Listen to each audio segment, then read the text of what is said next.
तो आदाब, नमस्कार, गुड इवनिंग, सत श्री अकाल। एक बार फिर आप तमाम लोगों का स्वागत है क्राइम तक की कहानी के इस एपिसोड में। उम्मीद है पूरी फैमिली अच्छी होगी, अपना और अपनों का ख्याल रख रही होगी।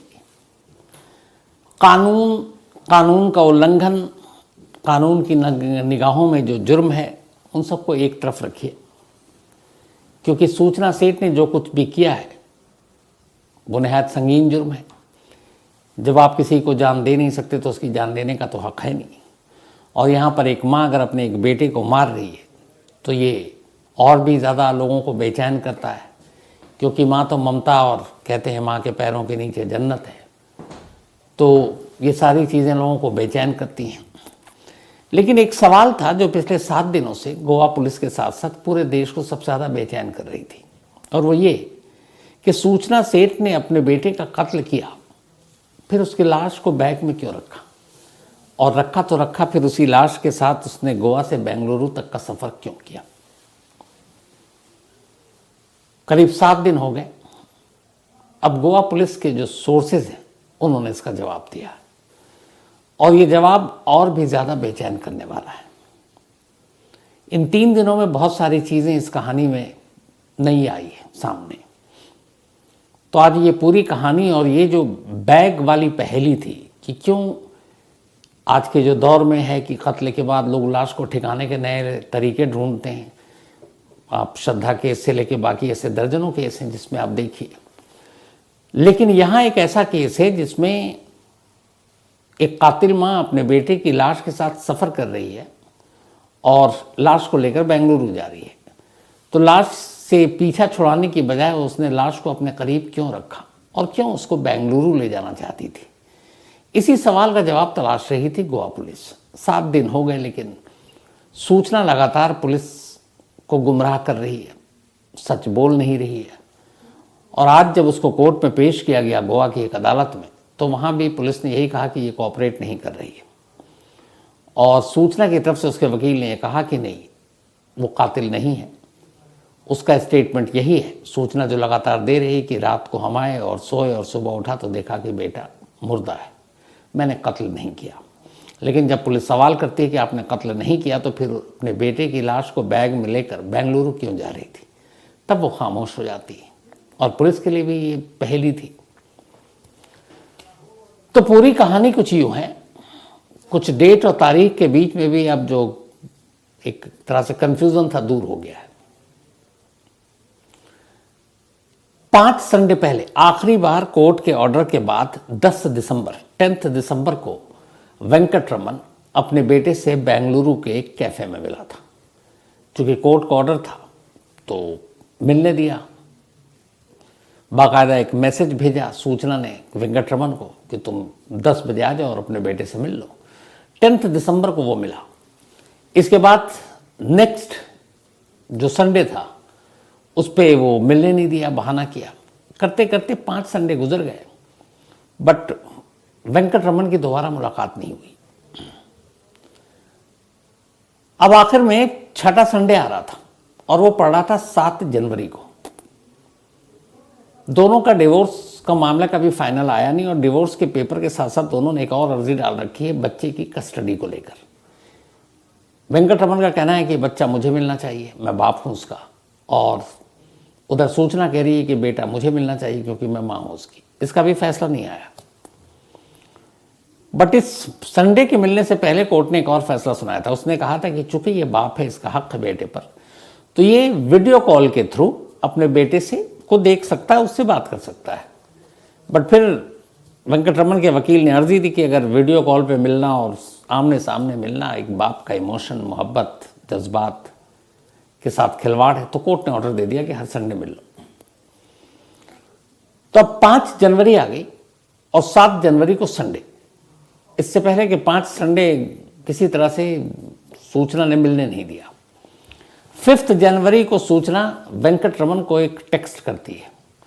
इस व्हाट्सएप मैसेज में वो कहती है कि आप संडे को 7 जनवरी को बेंगलुरु का एक एड्रेस देती है कि आप यहाँ 10 बजे आ जाओ और अपने बेटे से मिल लो, जैसा कोर्ट ने कहा। वेंकटरमन खुश होता है कि चलो 5 संडे नहीं मिला, इस संडे मिलने दे रहा। अब वेंकटरमन 7 जनवरी संडे की सुबह 10 बजे बताए हुए पते पर पहुंच जाता है। लेकिन वहाँ 1 घंटे तक खड़ा रहता है, न सूचना आती है न उसका बेटा। इस दौरान जब वो नहीं आते तो वो फिर टेक्स्ट करता है पलट कर सूचना को कि मैं यहाँ वेट कर रहा हूँ, कहाँ है मेरा बेटा, मुझे मिलना है। बट उसे टेक्स्ट का रिप्लाई नहीं आता। फिर वो मेल करता है।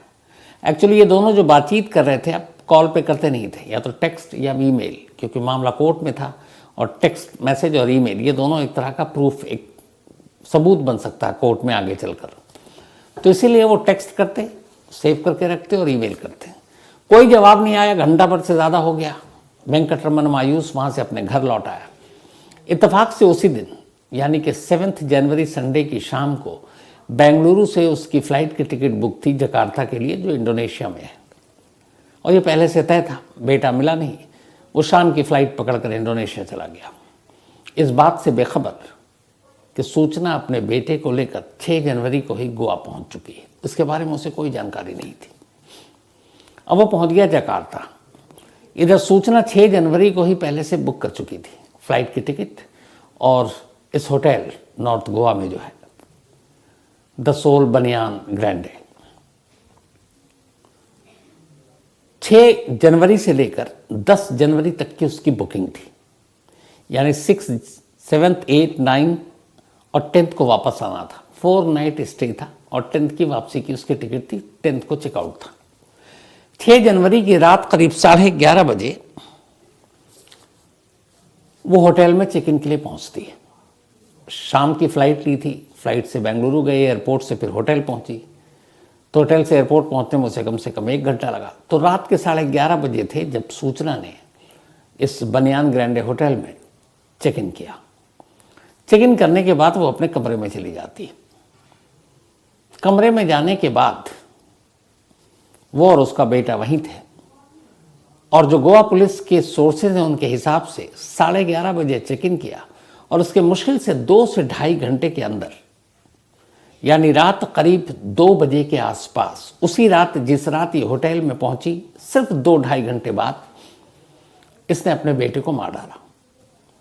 यानी कि 6 जनवरी की रात 11:30 बजे ये चेक इन करती है और 2-2.5 का मतलब अब 7 जनवरी की रात हो गई है।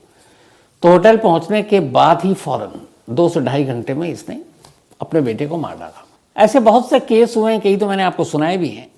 कत्ल और खुदकुशी बड़ी बारीक सी लकीर होती है कि ये मर्डर है या सुसाइड है, और इसको समझने के लिए फिर उसी तरीके से इन्वेस्टिगेशन, ना मालूम कितने केस, नामी गिरामी केस आपने सुन रखे होंगे, आपको पता भी होगा।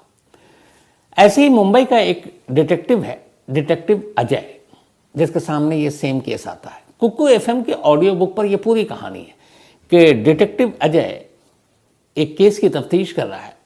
अब वो मर्डर है या सुसाइड, अब उसे पता करना है। तो क्या डिटेक्टिव अजय सच्चाई तक पहुंच पाता है, उस केस की तफ्तीश कर पाता है? ये जानने के लिए आप कुकू एफएम के ऑडियो बुक पर जाइए और उसको सुनिए, और पूरा सुनिए, क्योंकि बीच में सुनेंगे आप, छोड़ देंगे तो आधा अधूरा रह जाएगा, क्लाइमेक्स भी पता नहीं चलेगा। तो कुकू एफएम पर यह दिलचस्प कहानी मौजूद है और आप इसे सुने। इस ऑडियो बुक को आप कुकू एफएम पर सुन सकते हैं, और क्राइम तक की फैमिली के लिए 60% इस पर डिस्काउंट भी है फर्स्ट मंथ के लिए। तो आपको सिर्फ 39 रुपये में मिलेगा। डिस्काउंट के लिए DA60 टाइप करें, और इस ऑडियो बुक का लिंक है वो आपको डिस्क्रिप्शन में है, पिन कमेंट में मिल जाएगा। तो जाइए और सुनिए। तो कुकू एफएम देश का बेस्ट ऑडियो शो प्लेटफॉर्म है। 15 लाख से ज़्यादा इसके एक्टिव हिंदी पेड सब्सक्राइबर हैं। कुकू एफएम हर महीने 4200 घंटे के कंटेंट्स के साथ सामने आता है, और इस पर 10,000 से ज़्यादा ऑडियो बुक हैं, जिसे आप कभी भी, कहीं भी, किसी भी ज़ुबान में सुन सकते हैं, ख़ासतौर पर हिंदी में। इसमें biography, business, crime, entertainment, politics, तमाम बुक हैं। कत्ल करने के बाद बेटे की लाश बिस्तर पर पड़ी है और सूचना भी उसी बेड पर है। पूरी रात उसी बेड पर वो लेटकर या बैठकर अपने बेटे की लाश के करीब गुजार देती है। अब अगले दिन 7 जनवरी की सुबह हुई, संडे का दिन, वही संडे जिस संडे को मिलना था एक बेटे को अपने बाप से। संडे को करीब 10 से 11 के बीच पे सूचना के मोबाइल पे वो टेक्स्ट मैसेज आता है कि मैं पहुंच गया हूं बेंगलुरु में, तुम्हारे पता बताया था, पर अभी तक तुम पहुंचे नहीं। तो जब वेंकटरमन अपनी बीवी सूचना को टेक्स्ट कर रहा था, उस टेक्स्ट से पहले उसका बेटा मर चुका था। 7 जैन, जो संडे की मुलाकात का दिन कोर्ट ने फिक्स किया था, ठीक संडे के दिन सूचना ने अपने बेटे का कत्ल किया था, रात 2 बजे के आसपास, होटल पहुंचने के सिर्फ 2-2.5 घंटे बाद। इस मैसेज के अलावा सूचना के मोबाइल पर किसी का कोई कॉल नहीं आया। अब 7 जनवरी संडे के दिन पूरा दिन सूचना अपने होटल के कमरे में ही रही। यहां तक कि उसने रूम सर्विस को फ़ोन कर कोई भी चीज़ खाने पीने के लिए नहीं मंगाया। जो शुरुआत में आया था, वो घूमने गई थी, वो सब गलत। शायद मैंने भी ये बात कही थी, लेकिन अब जो गोवा पुलिस के ऑफिशियल ने बताया वो यही थी कि 7 जनवरी संडे के दिन वो पूरे दिन अपने कमरे में रही। उसने रूम सर्विस को भी फ़ोन नहीं किया, कुछ खाने पीने का ऑर्डर नहीं दिया, और कमरे से ना बाहर निकली ना होटल से बाहर निकली। यानी पूरे दिन वो अपने बेटे की लाश के साथ अपने कमरे में थी। उस संडे को इसने 3 काम किए सूचना ने। पहला काम, उसने एक पेपर पे उसी कमरे में रखा हुआ था एक नोट लिखा, मैं अपने बेटे से बहुत प्यार करती हूं, मेरा बेटा मेरे ही पास रहेगा। कुछ घंटे के बाद उसने एक दूसरा नोट लिखा। इस नोट में उसने लिखा, I am extremely guilty and frustrated, I love my son but I did not want to see him meeting his father. ये सेकेंड नोट था। मतलब मैं बहुत ज़्यादा गिल्टी फील कर रही हूँ, फ्रस्ट्रेटेड हूँ, मैं अपने बेटे से प्यार करती हूँ, लेकिन मैं अपने बेटे को उसके बाप से मिलते हुए देख नहीं सकती, न देखना चाहती हूँ। ये 2 नोट लिखे। ये दूसरा काम किया उसने। तीसरा काम उसने किया कि एक कैंची उठाई और अपने हाथ की कलाई की नस काटने की कोशिश की, लेकिन फिर शायद उसका इरादा बदल गया, डर लगा मौत से। फिर उसने किसी तरह बैंडेज पट्टी बांध ली और उसकी ये कोशिश भी अधूरी रही। और इस तरीके से पूरा संडे सुबह से रात उसने कमरे के अंदर ही बिता दिया, ना कुछ खाया, ना पिया, ना कुछ ऑर्डर किया, ना बाहर गई। फिर रात करीब 11 बजे पहली बार उसके कमरे से होटल के रिसेप्शन पर एक फ़ोन जाता है लैंडलाइन से, और वो कहती है कि मुझे कुछ अर्जेंट काम आ गया है, कुछ अर्जेंसी है बेंगलुरु में, मुझे यहाँ बुकिंग तो 10 जनवरी तक की है, लेकिन मुझे आज रात ही बेंगलुरु वापस जाना पड़ेगा, तो आप मेरी हेल्प कर दीजिए, इस वक्त फ़्लाइट भी नहीं है, बेंगलुरु के लिए कैब बुक करा दीजिए। आगे की कहानी मैंने आपको बताई थी। जब होटल वाला उसे कंफर्मेशन देता है कि आपकी कैब बुक हो गई है, इसके बाद अब सूचना अपना वही बैग खोलती है। एक ही बैग लेकर वो आई थी। एक हैंड बैग था उसका, जो अमूमन लेडीज़ लेकर चलती हैं, और दूसरा वो बड़ा सा ट्रॉली बैग था। अब वो ट्रॉली बैग को खोलती है, ट्रॉली बैग से सारे कपड़े निकाल देती है, अपने साथ अपने बेटे के कुछ खिलौने भी लेकर आई थी। इसके बाद बड़े प्यार से अपने बेटे की लाश को बिस्तर से उठाकर उस बैग के नीचे रखती है। लाश रखने के बाद वो सबसे पहले अपने बेटे के कुछ खिलौनों को उस लाश के ऊपर रखती है। खिलौने रखने के बाद वो अपने बेटे के कपड़ों को उस खिलौने के ऊपर रखती है। ये तीसरी परत थी। फिर इसके बाद उन कपड़ों के ऊपर जो बचे हुए खिलौने थे उसकी एक लेयर बनाती है, और उन खिलौने के बाद सबसे ऊपर अपने जो कपड़े लेकर आई थी वो रखती है। तो बैग के सबसे नीचे लाश, उस लाश के ऊपर ढका जो है खिलौनों से, फिर उस अपने ही बेटे के कपड़े, फिर उन कपड़ों के ऊपर खिलौने, फिर उन खिलौनों के ऊपर अपने कपड़े, और बैग बंद कर दिया। रेडी हो गई। 12:30 बजे वहाँ से निकली कैब से और वो आगे चली गई। इसके बाद कैब ड्राइवर और होटल के स्टाफ के थ्रू कैसे उस पर शक हुआ गोवा पुलिस को, ये मैंने आपको बताया ही डिटेल में। अब वो आई मंगला पुलिस स्टेशन पहुँचती है। आई मंगला पुलिस स्टेशन में जब वो हिरासत में हो गई, तब यहाँ की भी कहानी है जो बदल गई है। कहानी यह है कि वहाँ पहुँचने के बाद अब पुलिस वाला कैब ड्राइवर से कहता बैग को नीचे उतारो, क्योंकि वजनी था। अब बैग वो सूचना से ही कहता खोलने के लिए, पुलिस वाला। सूचना शांत थी, फिर भी ऑर्डर था, उसने बैग खोल दिया। जब बैग खोला तो सबसे ऊपर कपड़े थे। पुलिस वालों ने कहा कपड़े हटाओ। सूचना ने ऊपर के सारे कपड़े हटा दिए। जब कपड़े हटाए तो उसके नीचे खिलौने थे। पुलिस वालों ने देखा, उन्होंने कहा खिलौने हटाओ। उन्हें लगा कि शायद गलत शक कर रहे हैं इस पर कि तो कपड़े खिलौने हैं। खिलौने हटाए तो फिर कपड़े थे। पुलिस वालों ने कहा कि इन कपड़ों को हटाओ, उसने फिर हटा दिए। इसके बाद फिर खिलौने थे, पुलिस वालों ने कहा उन खिलौनों को हटा दो। अब आखिरी लेयर कपड़ों का था और उस कपड़े के नीचे थी लाश। पुलिस वालों ने कहा इन कपड़ों को हटाओ। पहली बार सूचना रुक गई, उसने उन कपड़ों को नहीं हटाया। पुलिस वाले ने फिर कहा हटाओ, वो नहीं मानी। मजबूरन पुलिस वालों ने खुद वो कपड़े हटाए। जैसे ही कपड़े हटाए, बच्चे की लाश थी, क्योंकि उनके पास इंफॉर्मेशन भी कुछ ऐसी थी। जब लाश देखी तो पहला सवाल आई मंगला पुलिस ने सूचना से जो किया वो ये था कि ये कौन है, ये किसकी लाश है। सूचना ने सपाट जवाब दिया था, ये मेरा बेटा है। इसके बाद उसको कस्टडी में लिया, बेटी को मोर्चरी में लाश को भेज दी और सूचना को गोवा लेकर पहुंच गई। अब यहां पे सवाल ये था कि सूचना अपने बेटे की मौत के बाद उसकी लाश को बैग में रखकर बेंगलुरु क्यों जा रही थी, जो पिछले कई दिनों से हम सब सोच रहे थे। ये सवाल परेशान भी कर रहा था। तो जो 2 नोट कमरे से मिले, उसमें एक नोट जिसमें ये था कि मैं अपने बेटे से बहुत प्यार करती हूं और मेरा बेटा मेरे साथ रहेगा,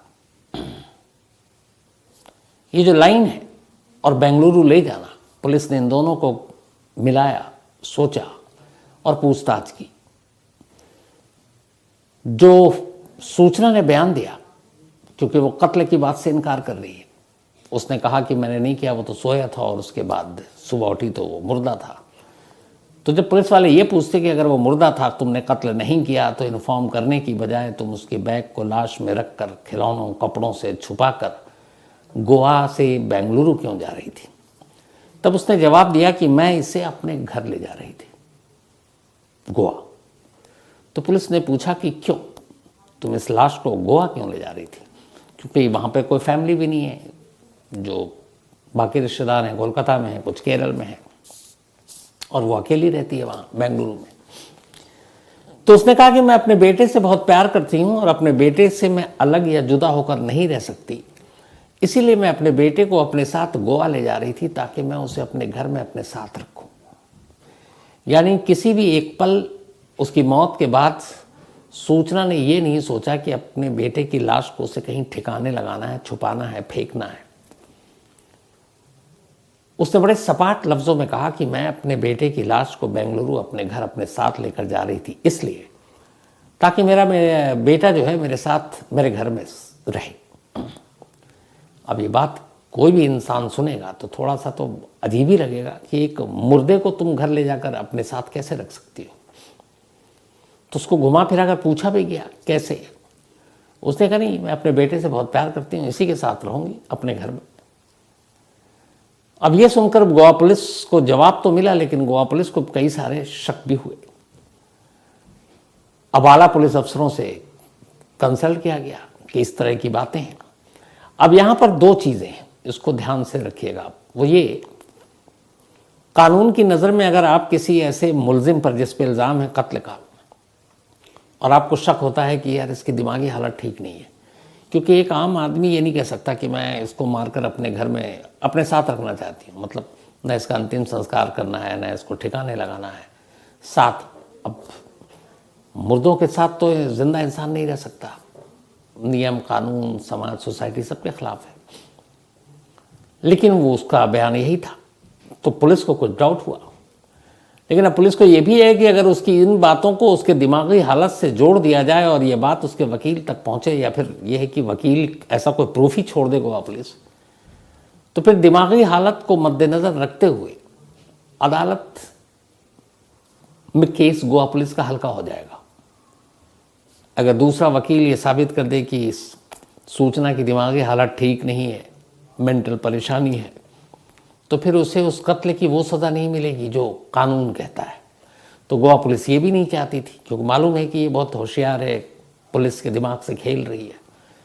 तो गोवा पुलिस ने एक बीच का रास्ता निकाला। गोवा पुलिस ने यह तय किया कि अब जो भी पुलिस पूछताछ होगी सूचना से, उसमें किसी साइकेट्रिस्ट को पास में बिठाया जाएगा, ताकि वो उस इंट्रोगेशन में, उस पूछताछ में पुलिस की हेल्प कर सके, उसके दिमाग को पढ़ने में, समझने में, और उसी हिसाब से वो सवाल जवाब करने में। तो गोवा पुलिस के सोर्सेस का कहना है कि अब सूचना से जो पूछताछ होगी वो साइकेट्रिस्ट की मदद से होगी, उनकी मौजूदगी में होगी। लेकिन इस लाश की पहेली का ये जो सच है कि गोवा में ले जाकर साथ रखना था, ये बहुत सारे सवाल भी खड़े कर रही है। इसी बीच सैटरडे को ही यानी परसों वेंकट रमन गोवा पहुंचे पहली बार। सूचना के हस्बैंड, जो डिवोर्स का मामला ऑलरेडी चल रहा है, और उस बच्चे के पिता 15 मिनट तक सूचना और वेंकट रमन को पहली बार आमने सामने बिठाया गया गोवा पुलिस की मौजूदगी में। इस इंसिडेंट के बाद जब सूचना को वेंकट रमन ने पहली बार देखा पुलिस कस्टडी में और वो बैठा, तो पहला सवाल वेंकट रमन ने यही पूछा कि तुमने हमारे बच्चे के साथ ये क्यों किया। जो पुलिस ऑफिशियल, उनका कहना है कि उस वक्त भी सूचना ने वेंकट रमन से यही कहा कि इसमें मेरा कोई हाथ नहीं है, मैंने कुछ नहीं किया हमारे बेटे को। वो वही कहती रही कि मैं रात को सोई थी, वो सोया था, उसके बाद सुबह क्या हुआ मुझे पता नहीं। इस 15 मिनट की मुलाकात के दौरान सूचना कई बार फिर झगड़ी भी कि सब कुछ जो हुआ उसके जिम्मेदार तुम। तो पति पत्नी का झगड़ा पुलिस हिरासत में इस इंट्रोगेशन के दौरान भी हुआ। इसी के साथ पुलिस ने आज कोर्ट में पेश भी किया, क्योंकि 5 दिन की कस्टडी थी वो खत्म हो गई। आज कोर्ट में फिर कहा कि चूंकि सपोर्ट कर नहीं रही है पूछताछ में, तो अदालत ने 6 दिन बल्कि 5 दिन की और पुलिस कस्टडी बढ़ा दी है। अब अगले 5 दिनों तक सूचना पुलिस हिरासत में रहेगी और इसके बाद बहुत मुमकिन है कि उसको जुडिशियल कस्टडी में भेज दिया जाए। तो गोवा पुलिस के पास कायदे से इस वीक के एंड तक का वक्त है इन पहेलियों को सुलझाने का, क्योंकि इस वीक के बाद फिर संडे आएगा और ये 8वां संडे होगा। 10 दिसंबर को जब मुलाकात थी उसके बाद बाकी के संडे मुलाकात नहीं हुई। 7 जनवरी को मिलाने का वादा किया था मैसेज करके, इत्तेफाक से उसी संडे को अपने ही बच्चे को मार डाला और अब 8वां संडे अगले हफ्ते आएगा और उससे पहले ये पुलिस हिरासत खत्म हो जाएगी। तो इस वक्त सबसे बड़ा सवाल यही है कि क्या इस 8वें संडे के आने से पहले गोवा पुलिस इस कत्ल और लाश के इस सफ़र की पहेली को पूरी तरह से सुलझा पाएगी या नहीं। संडे तक इसका जवाब भी मिल जाएगा। तो फिलहाल कहानी में इतना ही, लेकिन कहानी खत्म करूं उससे पहले वही अपना सिलसिला। आज मयान जाखड़, बल्कि नयन जाखड़ है शायद, ये मयान जाखड़, इनका जन्मदिन है। तो हैप्पी बर्थडे जाखड़ साहब। और ये छेना राम जाखड़ के बेटे हैं। दिव्या मलिक का भी आज जन्मदिन है, हैप्पी बर्थडे दिव्या जी। और ये निखिल चौधरी उनकी वाइफ हैं, कनाडा से हैं। कल्पेश वाघ इनका भी बर्थडे, हैप्पी बर्थडे कल्पेश जी। और रायेश वाघ एंड फैमिली ने भेजा है, उनको विश किया है। साथ ही बुशरा इमरोज इनका भी आज बर्थडे है, तो हैप्पी बर्थडे बुशरा जी। और ये वली मोहम्मद की वाइफ है, पर्थ से, ऑस्ट्रेलिया पर्थ। एक ज़माने में बहुत तेज़ विकेट यहीं का हुआ करता था, अब तो नॉर्मल हो गया है। इंद्रपाल सिंह महेवा वाले, पूरा इन्होंने भेजा है, हैप्पी बर्थडे इंद्रपाल जी, महेवा वाले आपको। साथ ही अल्तमश बाबू इनका भी बर्थडे है, तो हैप्पी बर्थडे अल्तमश। और आसिफ इकबाल ने भेजा है और उन्होंने ये भी कहा है कि अल्तमश को कहिए कि थोड़ा पढ़ाई लिखाई पर ध्यान दे। तो अल्तमश पढ़ोगे लिखोगे तो तुम्हारा ही भला होगा, तो खूब पढ़ो लिखो, मेहनत से करो, बाकी तो ज़िंदगी फिर सारी चीज़ों के लिए है ही। अर्जुन इनका भी आज जन्मदिन है, तो हैप्पी बर्थडे अर्जुन। और ये भेजा है राघवेंद्र तिवारी ने कानपुर से। साथ ही अल हसीब भुयान इनका भी आज बर्थडे है, तो हैप्पी बर्थडे अल हसीब। और ये भेजा है रायहान प्रमाणिक ने। मोहम्मद रियाज खान इनका भी जन्मदिन है, तो हैप्पी बर्थडे रियाज भाई। और ये भेजा है मोहम्मद सरफराज खान ने। साथ ही मोहम्मद बाकिर मेहदी इनका भी जन्मदिन है, तो हैप्पी बर्थडे बाकिर। और ये भेजा हुसैन मेहदी ने। इसके अलावा प्रतिभा इनका भी जन्मदिन बल्कि 14 को था, तो हैप्पी बर्थडे प्रतिभा जी, बिलेटेड हैप्पी बर्थडे। भेजा है अंशुल ने। और रामचरण सिंह इनका भी जन्मदिन है, तो हैप्पी बर्थडे राम भाई। और ये भेजा है कुमार ने। साथ ही आज रुखसाना जी और शहजाद साहब इन दोनों की एनिवर्सरी भी है, तो आप बल्कि कल थी, तो belated happy marriage anniversary Rukhsana और शहजाद आप दोनों को। और भेजा है उनके बेटे जुहान शहजाद ने।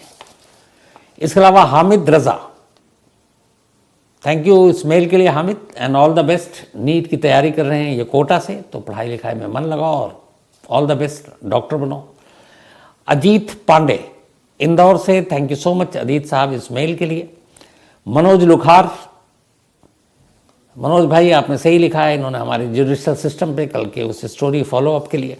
अरे हाँ, मैं भूल गया कि कल के फॉलोअप के लिए आप में से बहुत सारे लोगों के मेल आए, थैंक यू सो मच।